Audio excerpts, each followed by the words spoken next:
Heto na mga kababayan, hindi na talaga mapipigilan ang mga nararamdaman ng ating mga mamamayang Pilipino. Sobrang desperado at disappointed ngayon sa administrasyon ngayon ng gobyerno. Minsan lang to nangyari. At hindi to nangyari for 6 years ni Tatay Digong, walang ganito. Kahit last year, ganon din. Ang dami ding nagrarally all over the world. Sobrang against sa pamalakad itong administrasyon ngayon. Dahil nga sa sobrang garapalan at sobrang walang hiyang pagnanakaw sa pera ng kaban ng bayan. Akala kasi ng mga kongresista na masaya pa rin ang mga tao sa kanila. Dito natin makikita ngayon kung gaano yung totoong naramdaman ng bawat isa dahil sa pagnanakaw niyo dyan sa kaban ng bayan. Imagine, for 3 years, wala kayong ibang hearing kundi patalsikin si Inday Sara. Wala kayong ibang agenda kundi bubusisiin nyo yung confidential pa na confidential nga eh. Tapos wala kayong maipakitang ebidensya, wala kayong malakas na magpapatunay na si Inday Sara ay nagnanakaw. Tapos ngayon, napatunayan ay yung sinabi ni Inday ay totoo. 2 tao lang yung masusunod dyan sa paggawa ng budget ng Pilipinas. Ngayon, Senator Soto. Ngayon, ano yung nakikita mo ngayon sa taong bayan? Hindi na masaya sila sa ginagawa nyo.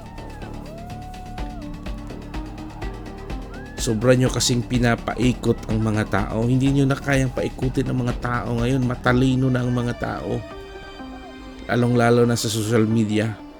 Hindi nyo na kayang manipulahin. Ngayon, Senator Soto, sana si Romualdez, sana si Saldico, sana ang mga kongresista na nagnanakaw sa pera ng kaban ng bayan. Tapos ngayon sasabihin mo pa na mas malaki yung ninakaw sa panahon ni Duterte. Andiyan na naman tayo. Mismo ang mga tao na ngayon ang nagpapatunay sa kagaguhan ng ginagawa ng gobyerno ngayon. Saan na yung AKAP, saan na yung AX? So ang mga tao ngayon hindi nyo na mapipigilan dahil sa sobrang panggagago nyo, sa sobrang pagnanakaw nyo ng pera ng bayan, na wala kayong inisip kundi yung sarili nyo lang. At itong mga mamamayang tao, mga kababayan natin ay naghihirap, sobrang hirap. Wala kayong pakialam kundi itong mga kongresista ay pera-pera lang. Milyon, trilyon, bilyon yung ninanakaw sa kaban ng pera ng bayan. So yung mga gons, yung mga supporter sa Romualdez, saan na kayo ngayon? Ano yung masasabi nyo ngayon dito? Babaliktarin nyo na naman yung storya. At mismo itong mga tao na nagpapatunay na hindi nila nagustuhan ang pamamalakad nyo, yung administrasyon ngayon. For 3 years, imagine, mantakin nyo. Ngayon lang nag-check tungkol sa flood control, tungkol sa budget. Kung hindi kumilos, sino bang unang nagpalabas ito? 'Di ba si Inday Sara? Kaya galit na galit kayo sa mga Duterte. At sinabi din ito ni Tatay Digong, ayaw niyong mabalik ang mga Duterte sa gobyerno kasi hindi kayo makapagnakaw. Pero ngayon, ano ang resulta? Ito ngayon ang resulta sa mga kababuyan nyo sa pagnanakaw pera ng tao. Supposed to be meron sanang ginagawa kayong magandang programa. Ano yung magagawa? Paano mo tutulungan itong mga taong to? Pero ang ginagawa ng Tuadcom, ng Tricom, walang ibang ginagawa kundi patalsikin si Inday Sara for 3 years.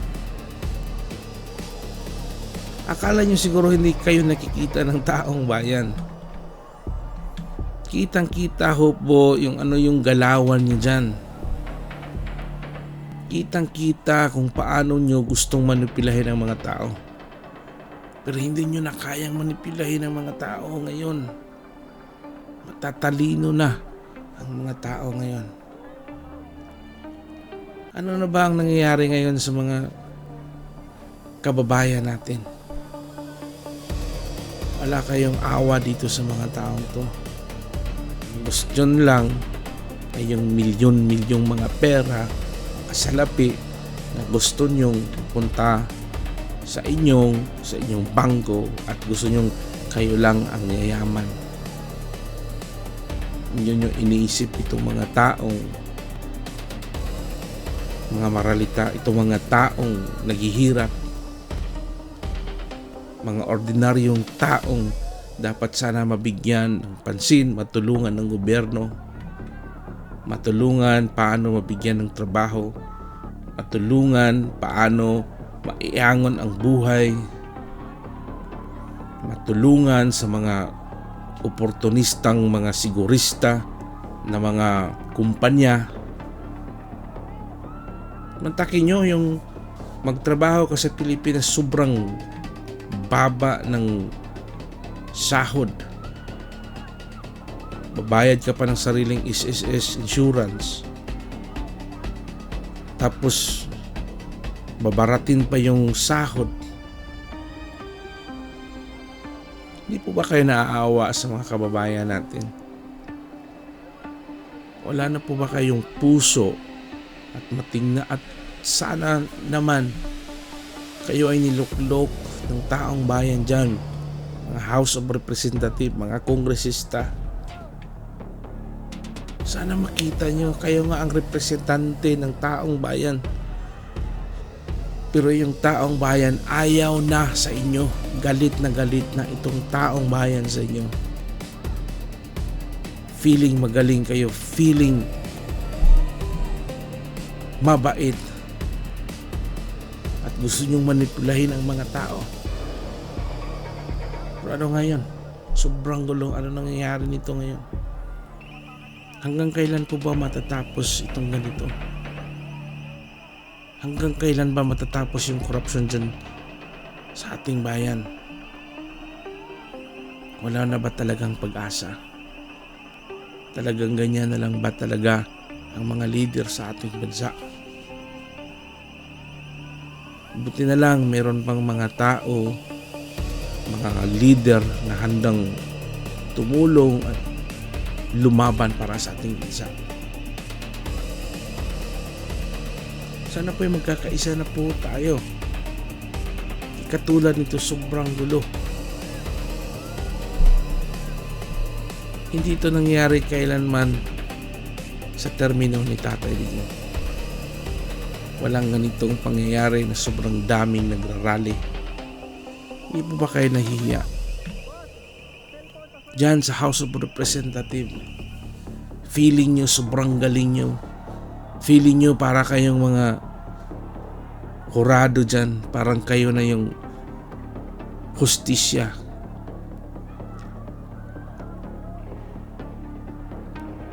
Tapos anong ginagawa nyo? Nag-hearing kayo. Tapos pag hindi nyo nagustuhan ang sagot ng resource person nyo, anong ginagawa? kinukontempt, kinukulong nyo. Yun yung nangyayari ngayon. Hindi nyo na kayang pagtakpan ang ginawa ng mga buaya dyan sa loob ng mga opisina ninyo. Sana ho mapansin na po nyo itong sigaw ng taong bayan. Sana po ay mayroon pa po kayong awa. Pero yun nga, wala talaga tayong magagawa nito. Ang tanging magagawa na lang natin ay idalangin natin ito sa Panginoon at hihintayin natin sana ang mga Duterte ay babalik. Para itong mga kongresistang mga buaya, mukhang pera, sana parusahan kayo at sana matanggal kayo dyan sa pwesto niyo. At sana mapanagutan nyo at maibalik nyo ang pera na ninakaw nyo sa kaban ng bayan. Wala na talaga. Ganito na lang ho tayo palagi. Pero nung sa time ni Tatay Digong, kaya ngayon nyo na naintindihan bakit nagmumura si Tatay Digong. Kasi ang mga Pilipino ay ang titigas ng ulo. Ayaw sumunod sa batas. Kasi may sariling agenda, lalong-lalo na itong mga leader ng ating bansa. Wala na.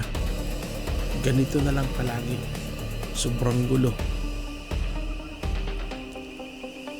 Sana yung gobyerno natin ngayon, kung hindi nyo na po kaya, andyan po si BP Sara, ibigay nyo na ho. Kasi kung patuloy itong ganito, walang mangyari. Alam naman natin na hindi talaga yan ibigay. Meron pa yung mga planong ibang gustong gawin. Pero ito ngayon, wala. So disappointed. Desperado lahat sa inyong pinapakita na serbisyo ng taong bayan. Nagko-concentrate lang kayo kung paano patalsikin si Inday Sara. Wala man lang kayong ibang iniisip, ginagawa na proyekto para naman matulungan itong taong bayan. Mga mahal nating mga OFW, mga mahal nating mga kababayan, itong mga taong naghihirap, isang kahig, isang tuka. Ang dami dyan, ang daming napipilitan. Pero wala na. Sayang na yung pinaglaban ni Jose Rizal. Wala na. Patuloy na tumataas yung ganitong pangyayari. Korupsyon dahil sa pera. Sana ho po naman sa Senado, President ng Senate, Senator Soto, huwag na po kayong maglaro, huwag na po kayong feeling feeling magaling. Pakinggan nyo po yung mga tao, ang hiling ng mga tao. Nangyari kasi puro kayo takip. Ngayon yung issue binanat nyo sa dalawang senador, Senator Estrada at kay Villanueva, para lang mapagtakpan itong mga buaya, mga kongresista sa House of Representatives. Kaya it makes sense na ngayon talaga kung bakit galit na kalit kayo Inday Sara, ayaw niyong paupuin sa 2028. Kasi tapos kayong mga magnanakaw, kayong mga feeling mabait pero makasarili pala. Ito sobrang talaga, very very sad is what's happening ngayon sa ating bansa dahil sa ganitong pangyayari. Sana ho po naman ay darating ang panahon maging okay ito, pero yun nga, patuloy walang pagbabago. Unless hindi mapalitan ang mga leader dyan sa Malacanang, sa kongresista, ganun pa rin yan. Pera pa rin yan ang inuuna. Kaya kawawa tayong mga Pilipino. Pero yun nga, sa aking mga mahal na kaperlas, patuloy po tayong magmasid, ipaglaban ang ating bayan. Magtulungan po tayo. Isigaw ang katotohanan, isigaw ang hustisya ng bawat isa, isigaw ang ating karapatan, isigaw na mayroong batas na ating sinusunod na walang mas mataas pa kaysa ating batas, kasi yung batas ang pinakamataas na ating susundin. Hindi po yung tao na feeling sila yung nagbibigay, sila yung magmabait, nagbibigay kuno ng pera, na pera naman ng taong bayan. Sana mabalik na yung mga perang kinuha niyo sa atin. At maraming salamat po sa inyong pag-suporta sa ating channel. At sana po huwag niyong kalimutan, sa hindi pa nakapag-subscribe, mag-subscribe na po kayo para ma-update po tayo sa ating mga opinion. Napaka-importante yung opinion. Your opinion matters. Pagkakaisa natin. Kasi kung watak-watak tayo mga kababayan, ganun pa rin ang mangyayari. Lalaruin pa rin tayo nitong mga buaya sa kongresista. Kaya magandang araw po sa ating lahat. Mag-ingat po tayo lagi. Ipaglaban natin ang ating bayan. Paglaban natin ang ating mga leader na mabait at matitino. Duterte pa rin.